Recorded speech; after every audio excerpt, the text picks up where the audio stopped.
Welcome everyone to a new series I'm trying out.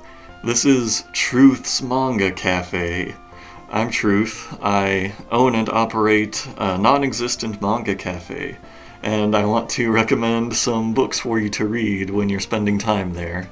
The recommendation of today, for the inaugural episode, is going to be Vinland Saga. So people familiar with my channel might remember that I made a video a few years back about Planetis, however you're supposed to say that, which was his previous work. This is the only other series that he's known for. He's pretty new to the scene, and this one was only 2 volumes long. See, there's volume 2.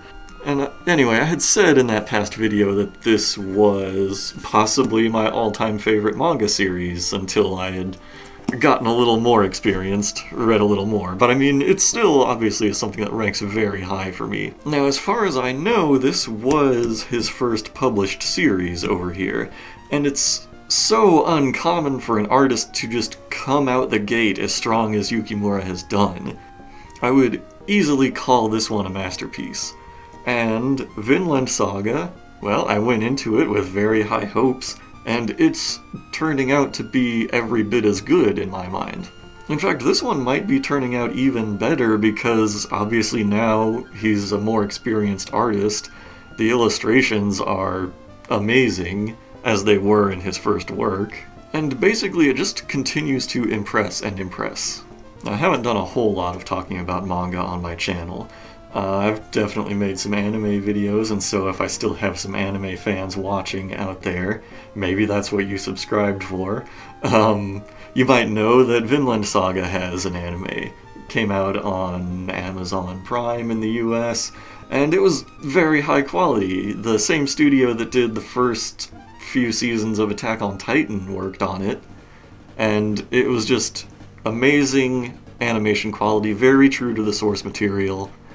And as of now, it's only got 1 season, I think about 25 episodes, which adapted the first 4 books like this.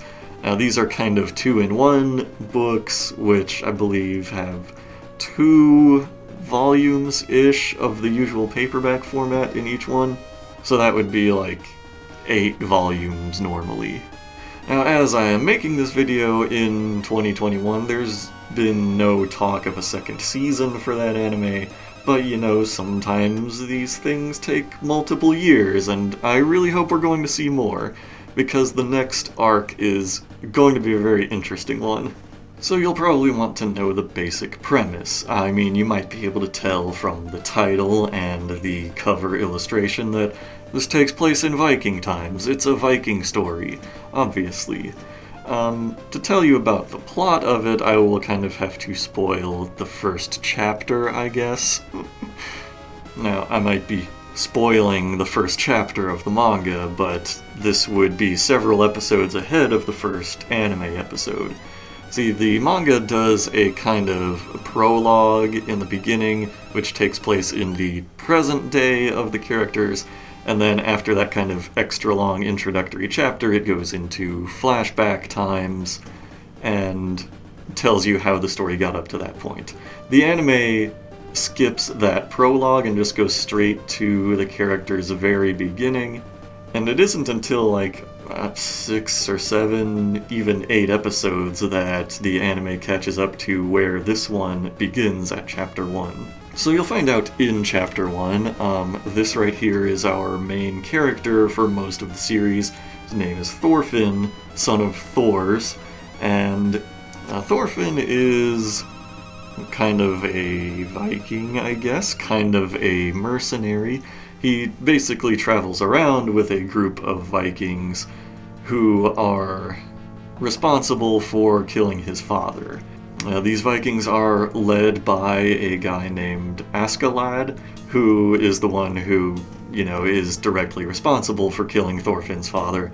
And so he's just kind of traveling along with their band, waiting for the day he can get his revenge in the form of an honorable duel.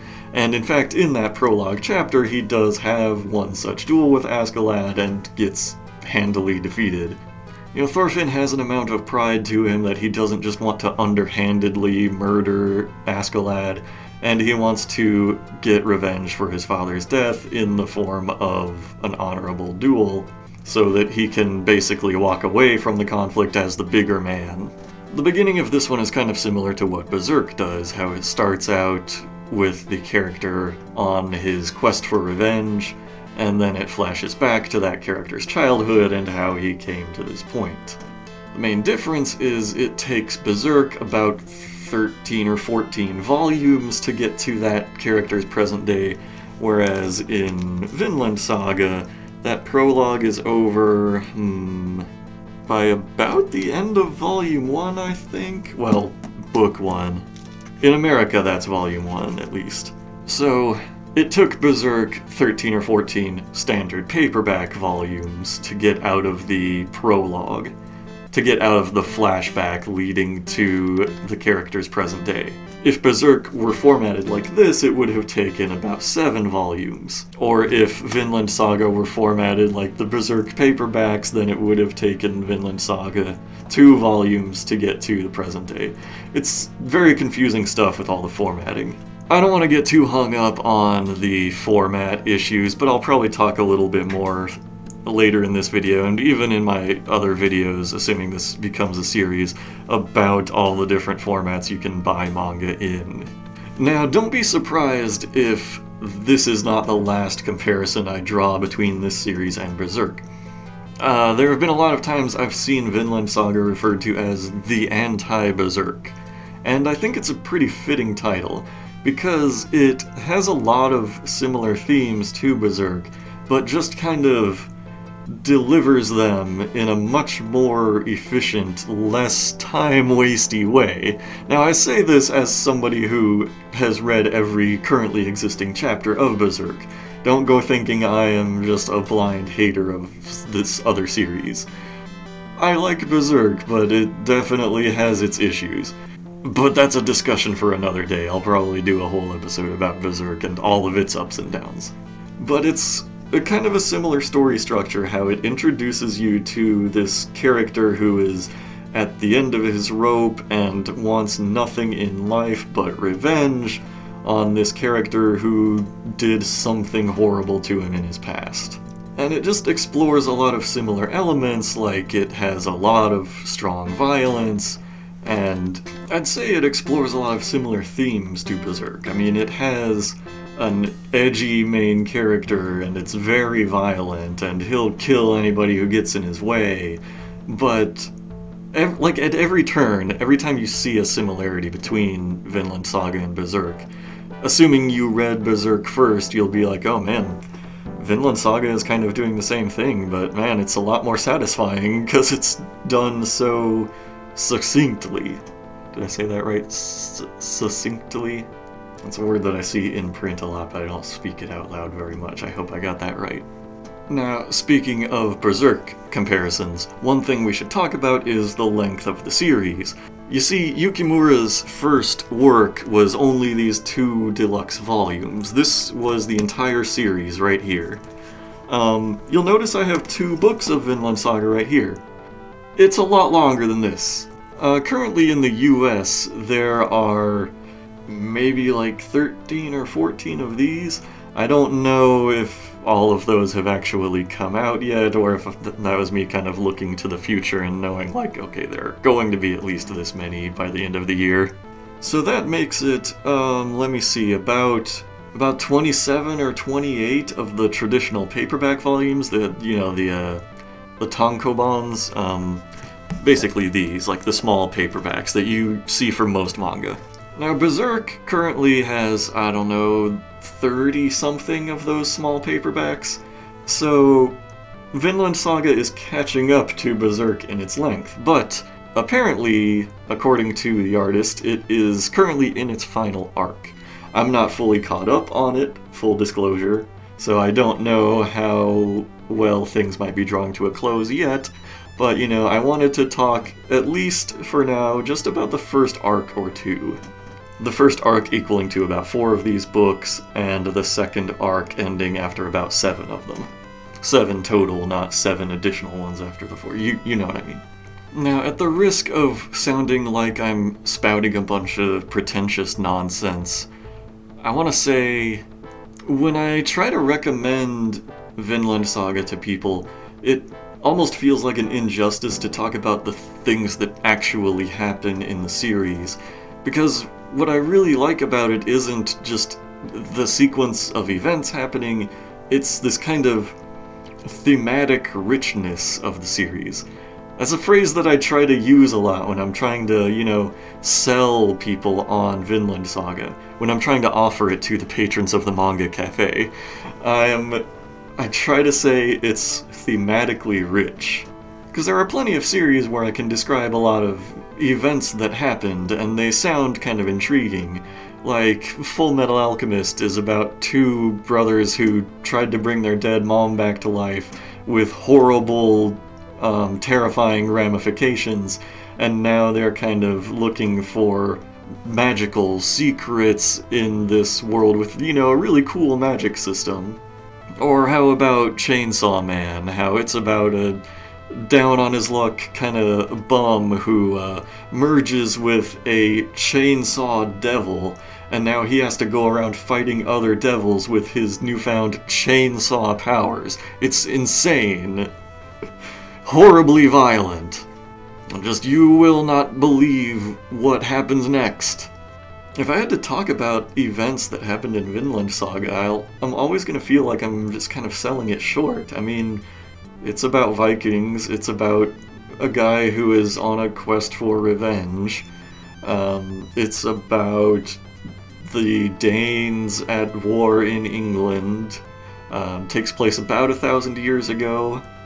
Now, this isn't to say that the series doesn't have moments that have really strong impacts. I mean, you find out in Chapter 1 that Thorfin's father was killed by Askeladd, and even so, once you read through the flashback and see that moment when it happens, it still really hits hard. And there are things that happen in this series that are just so outrageous that I wouldn't dare spoil them. They're so unbelievable. For people who have read at least some of this series or watched the anime, I'm talking about what happens in the final episode, and also what happens at the very end of Book 4 here. In the backs of these volumes you get some notes from the artist, kind of interviews and just extras from him, like this I went to the land of Aurora Borealis, where he talks about researching for the series, and just things that he intended when he was making the series. And a big thing that he says kind of time and time again is that he wanted to explore the theme of violence. And this is kind of something I mean when I say that the series has thematic richness. Because there are so many series where you could say that violence is an element of the story for sure. I mean, I talked about Chainsaw Man already. Look at something like JoJo or Fist of the North Star. There's a ton of violence. But that's more of just an aspect of the story, whereas in Vinland Saga it really develops into a theme.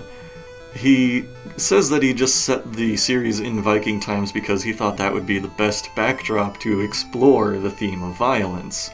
And he really does that. Violence isn't just featured in the series, it's explored.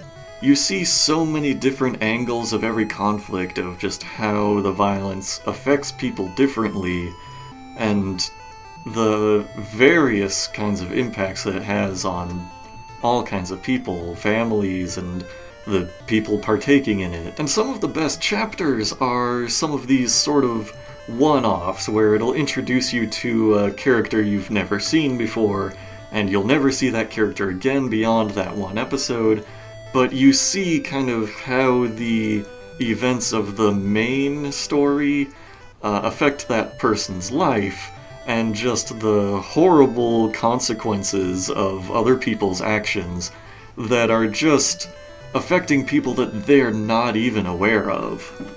So 2 of those really great one-off chapters come in this second book. I think this is where the series really just starts to show its colors beautifully. The first one of those chapters is right at the beginning, in fact. And this is right after you get out of the flashback sequence that takes up most of this first book. And in this chapter, Thorfin is kind of scouting out an area in England for his Viking band that is about to invade, and this farmer woman finds him, and she kind of takes him in for the night and tries to take care of him because he reminds her of her own deceased son.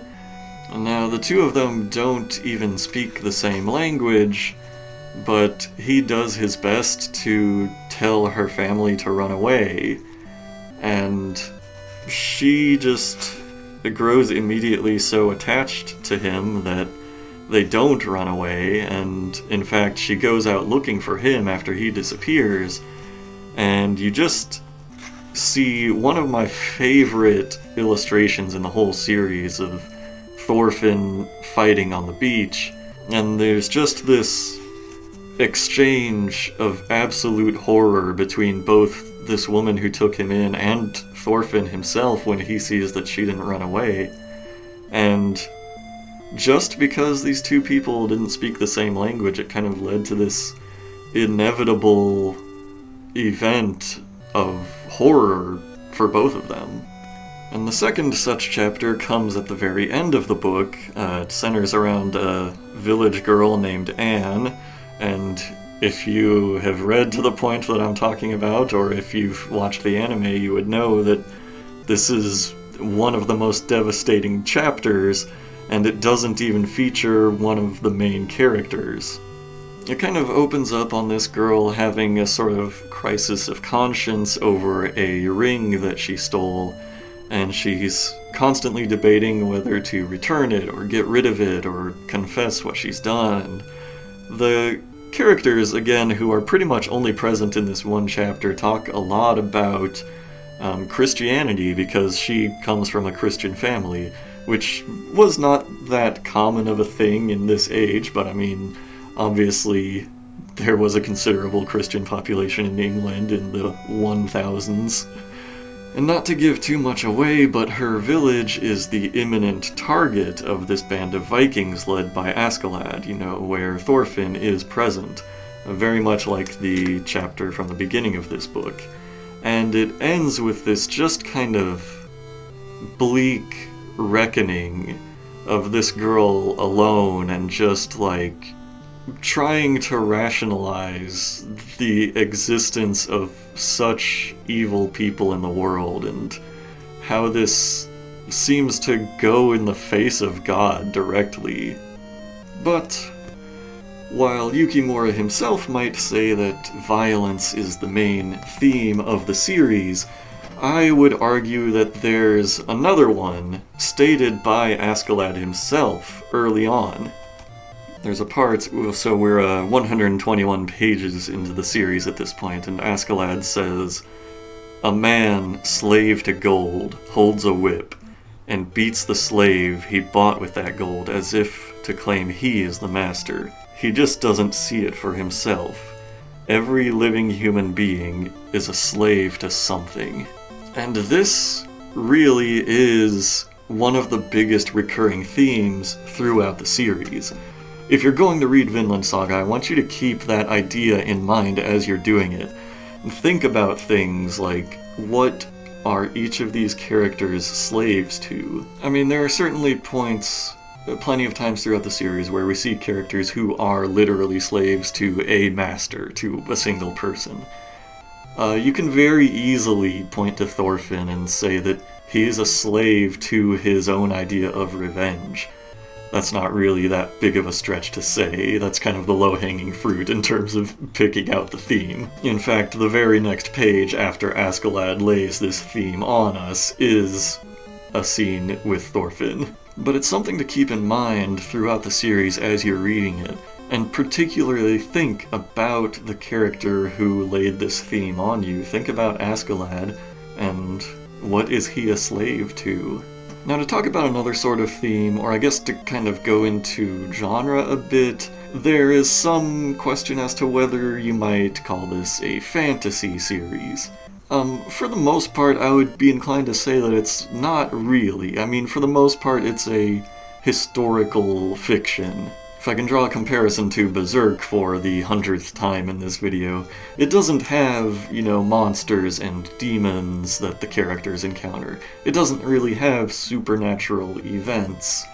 The only kind of fantasy-ish things in it are that the fights are a little exaggerated.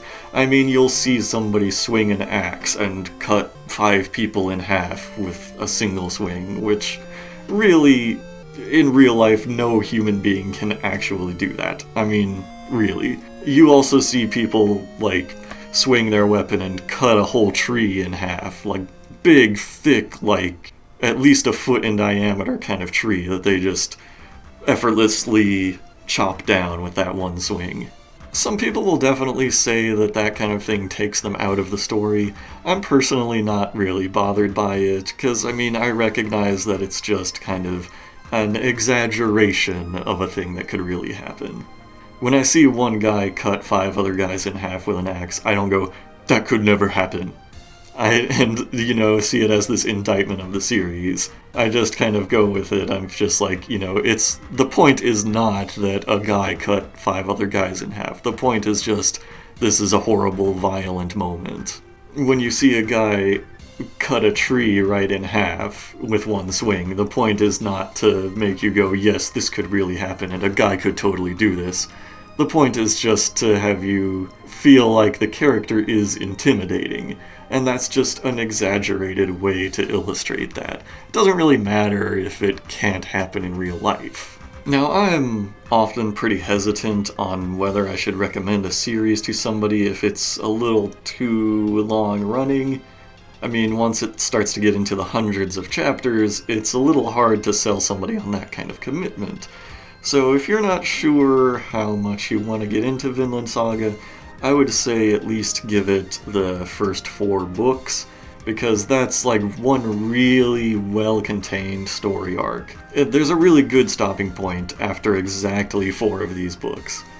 And I would recommend going into the next arc as well, books 5, 6, and 7. They also have a really good stopping point right at the end of that 7th book, and that would get you, I think, exactly to chapter 100.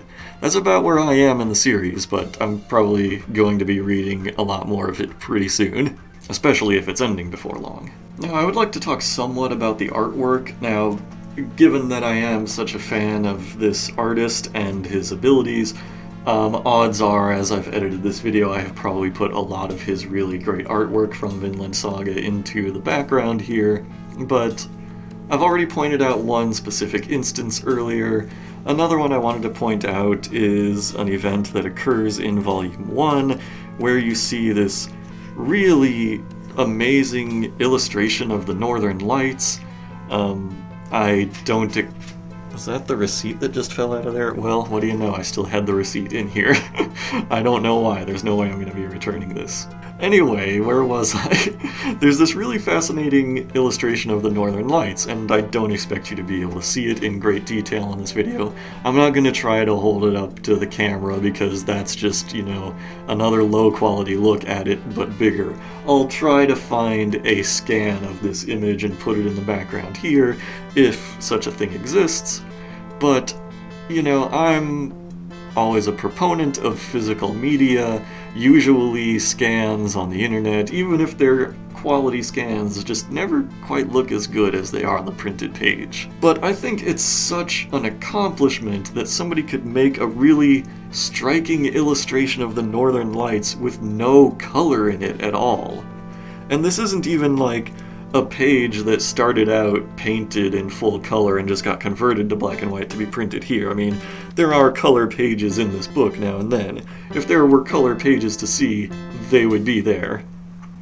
And you just get some really cool kind of visual parallels throughout the series, like that illustration of the Northern Lights that I talked about was in a scene where these characters are burying a slave who recently died.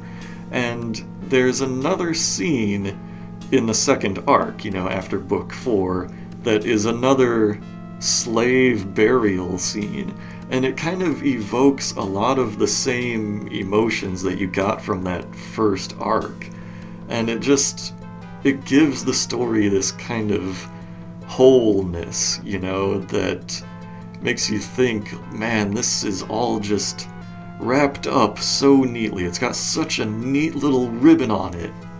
Now, I mean, I think the artwork mostly kind of speaks for itself, and I'm sure you are seeing / have seen a lot of it in the background of my video. So, let me just talk about another topic. Let's talk about the character writing. So many of the characters in Vinland Saga are so complex. Even the characters that I don't like as people, I just love to read about. And I think Thorfin, the main character, is one of the best examples. I've definitely seen a lot of people on the internet talk about how they just don't like Thorfin as a character, that he's just so one note and he has nothing going on, and I'm just kind of like, yeah, you're right, really. For this first main arc, he is a really one-note character. He doesn't care about anything but revenge. To tie back to the talk about themes earlier, he is a slave to his idea of revenge.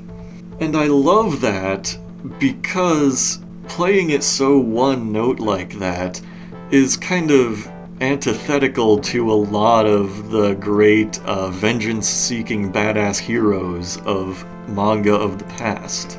I mean, let's go back to Berserk again. The main character, Guts, has been trying to get revenge on Griffith for the entire series. To spoil something that has yet to occur in Berserk, this series has been going on since, I think, the early 90s, and there is still no closure on Guts' revenge arc that was introduced at the beginning of the series. By contrast, there is pretty hard closure on Thorfinn's revenge arc in this series. I wouldn't dare spoil how it ends because it's honestly absolutely shocking, and it just kind of turns the whole series on its head after that point. But that'll really fly in the face of something like Berserk.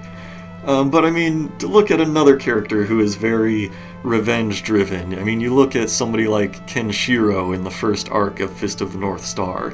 I've watched, you know, the first 20-something episodes of that series just to kind of get to that conclusion of the first arc, and Kenshiro's a very one-note character.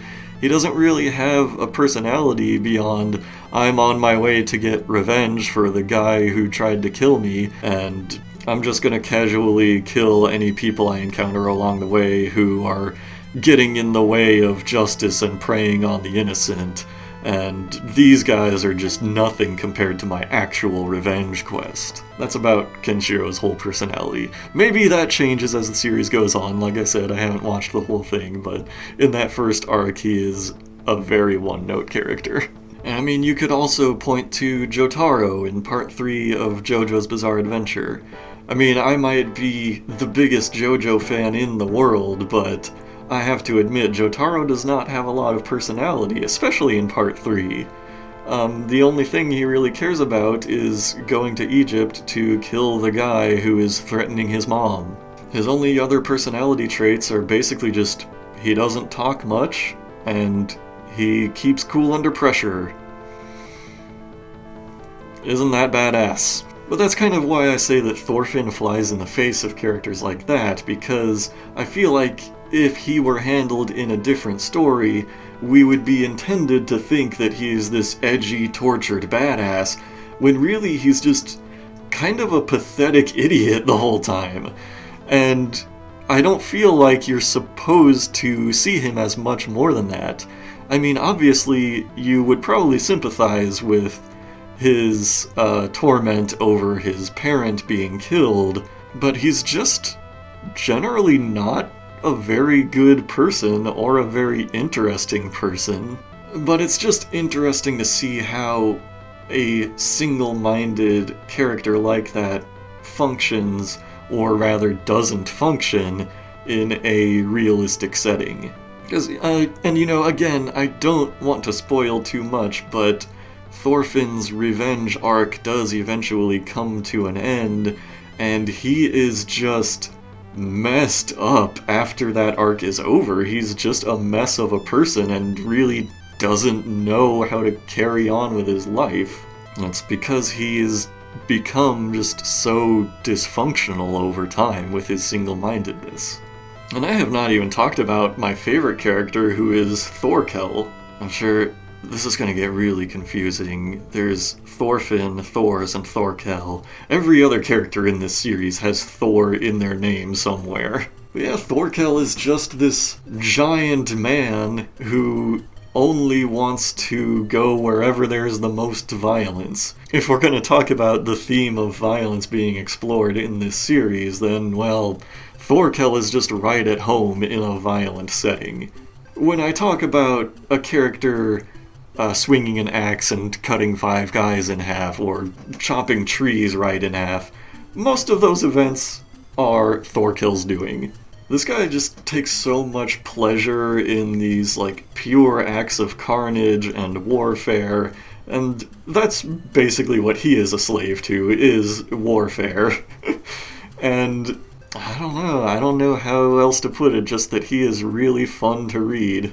It might sound weird to say that there is a character who is fun to read in this series, because I can see how my description of it so far might make it sound like this really grim and really heavy series. And I mean, it definitely has its share of grim and heavy moments, for sure. I'd say those are definitely focal moments of the series. But it definitely has its moments of fun. I mean, there's these occasional moments of comic relief with these characters that really helps to kind of ground them and make them feel more real. If you didn't have those moments of levity, then every character would be like a Thorfin, who is just edgy and deterministic and single-minded in their pursuit of whatever horrible thing they want to accomplish. So for the closing aspect of my recommendations, obviously I'm going to recommend that you read and buy this series, but some customers to the Manga Cafe have definitely complained to me that it's in this big hardcover format, which I know is not for everybody. I've recommended it to multiple people and they've said, well, I might be traveling around, I just want a light paperback that I can throw in my bag. They're looking for something more like one of these that they can just toss around and aren't really very thick or heavy. So as of now, at least in the US, Vinland Saga is really only available physically in this hardcover format. Now, I mean, for me personally, I love to have these hardcovers in my collection. They cost about $20 for each one of these, and given that each one of these volumes contains the equivalent of your usual $9.99 paperback, it's certainly a fair price. And I think even if they were just double-sized paperbacks, that would still be a good price, but the fact that they have that hardcover is an extra selling point to me. Also, this doesn't really have that much to do with Vinland Saga, but if you've been really paying attention here, you might have noticed a kind of oddity about the Planetes binding, about its sort of cover work. So, most manga that you would buy has the text on the spine lined up in a way that if you put it next to other English language books, just some regular novels, the text for all of them would be aligned the same way. The case being that if you were to lay a novel like this, published in an English-speaking country, you would be able to read the spine and see the cover at the same time. Now, most manga that I see is kind of the opposite. If you lay the cover face up, you will have the text on the spine upside down. Planetes, interestingly, is the opposite case. If you have the cover faced up, you can also read the text on the spine. So, it's just kind of a little oddity that I've noticed. So when you have this series sitting on your shelf, right next to Yukimura's other work, the text is going to be facing different directions on the spines. I don't know if anybody cares about that, but I thought it was an interesting little thing to point out. I don't know if that's just because this one was published by Dark Horse and maybe they like to do things differently. This one was a different publisher, being Kodansha, but I thought that was pretty neat. Anyway, that's about it from me. I think you should read Vinland Saga, especially if you are someone who is chronically disappointed with Berserk's lack of progress. You should read it just if you want to read something that is so thematically strong and just mature and emotionally rich, or if you just, want to read something from a fairly up-and-coming manga artist who doesn't have a lot of works out on the market right now, but I would say is pretty likely to go down in history as somebody worth reading. And actually, something I forgot to mention is, in addition to these two series, Yukimura has also made a one-shot, which was called... Oh, what was that called? Hold on. My point being, it is published bit by bit at the ends of these volumes of Vinland Saga, and you get to read that whole extra story, which has nothing to do with either of these, over the course of about 5 of these books. That was called For Our Farewell Is Near. So if you want to be a Yukimura completionist, like I am aspiring to be, you just have these 2 books to purchase, and then maybe in total there's gonna be like 20 of these. I don't really know when this one's going to end. And I guess that does it for the inaugural episode of Trooth's Manga Cafe. Let me know how you liked it. Leave some comments on how you like Vinland Saga, or if you're gonna read it now. Any questions you might have for me, or manga you might like to see me make a video about in the future. These people right here are Patreon supporters for my channel in general, and you can get your name in the credits as well if you want to be one of them. You can also do the cool stuff in the description, like subscribing and clicking on the links to my Twitter and subscribing to my Twitch page, where sometimes I'll stream games. But yeah, that's about it, so I guess for now I am just gonna fade out into a black screen, leave these names up here for a little longer. Hopefully, back when I got that massive boost of subscribers from making a video about Fooly Cooly, hopefully, all those weeaboos who subscribed to me back then are a little happier with a video like this. Anyway, I guess we'll wait and see.